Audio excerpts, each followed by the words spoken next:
Song about blenders by Eve Six, probably.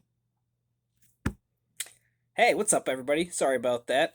Eric here, Tabletop Haven, coming at you with another after one-ish plays. We got Long Shot the Dice Game. Long Shot the Dice Game. Oh my goodness, have I heard things about this game? I've heard things about this game that will make your head spin. So, what did I think about it after one play? All right, here we go. First thing is first. Number of players, 1 to 8. My first play, I played with 3 players. I think, not necessarily that's the problem, but I think that this game would be better with more. So after one play, and after one-ish plays, in this case, it was actually after one play.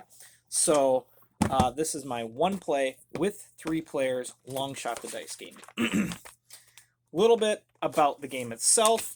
Go into it. You have a little racetrack. Let me see if I can find it here. Here's a little racetrack.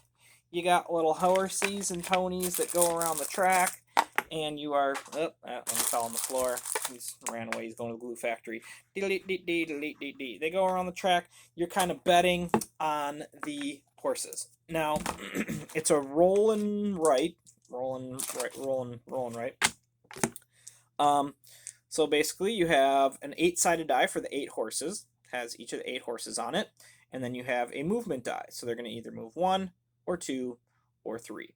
All right. So that's the very first thing it does. The 5 horse moves 3 spaces.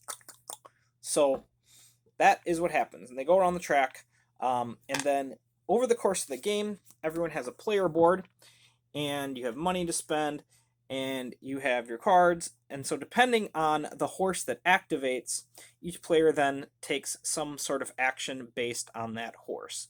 They might bet on that horse. You can spend money, some of your money. You start the game with 12, and then you can spend that to place bets on your horse. You can increase your bets, and then you will pay out based on the odds.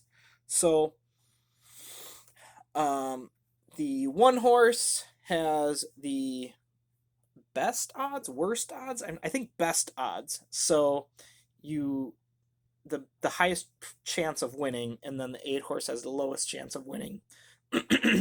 So it pays out better. It actually looks like 1, 2 pay the same, 3, 4 pay the same, 5, 6 play the same, and 7, 8 pay the same. So that's kind of 4 tiers of payouts. But then you can place bets. The other thing you can do is you can do concessions, and concessions are over here. So if you roll the 5 horse, you could cross out one of your 5s. This is kind of bingo-esque. If you complete a row or a column, you get a little bonus. You might be able to place a free bet. You might be able to buy a horse.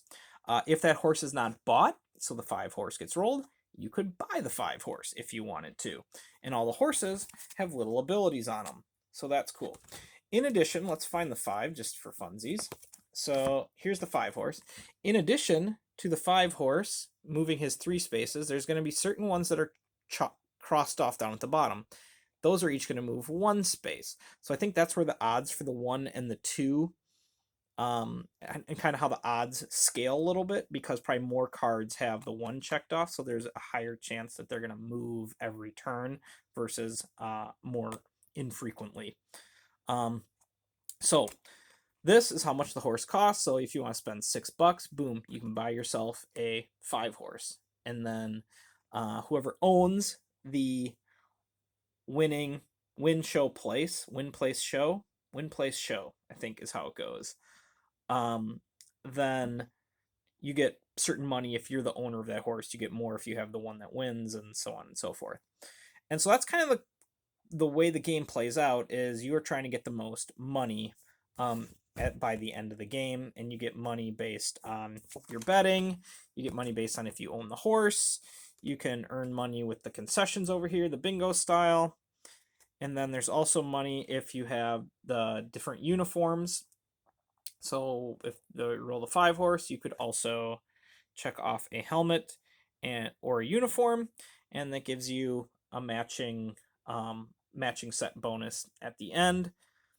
And yeah, so that's essentially how the game works. Is you roll and then everyone takes an action based on what was rolled. There are these little horseshoes down here. So this was one of the ones that was used and not fully erased down at the bottom here.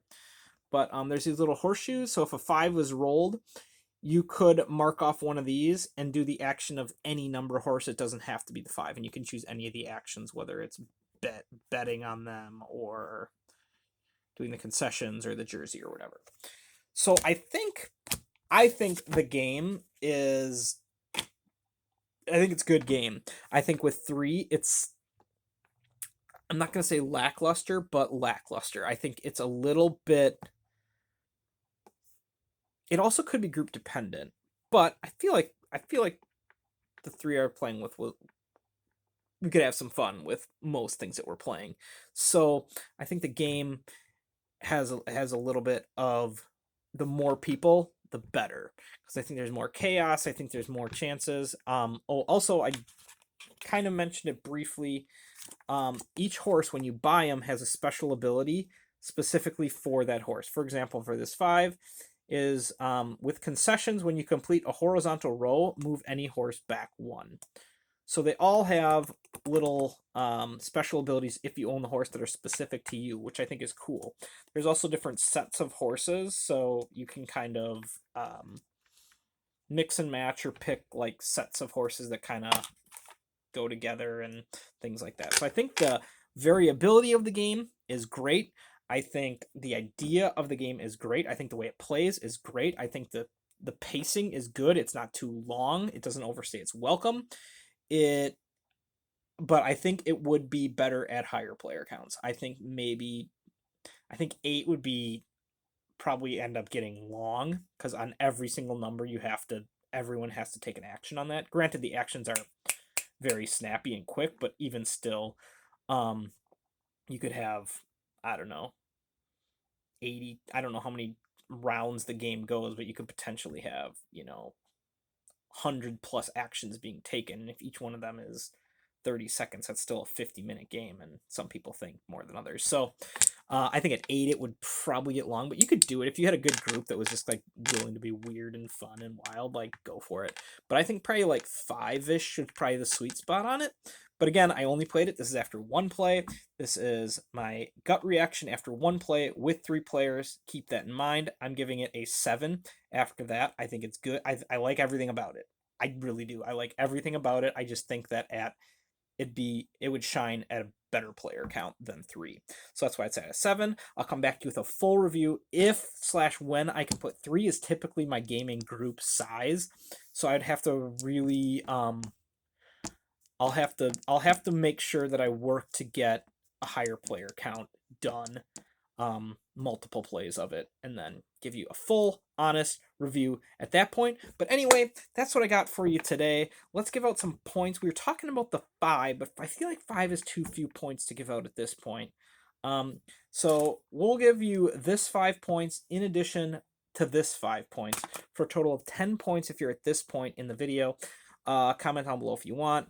All the liking, subscribing BS, I don't care, whatever. It's fine. But anyway, I love you. Keep on keeping on. Have fun gaming, and I will talk to you later. Bye!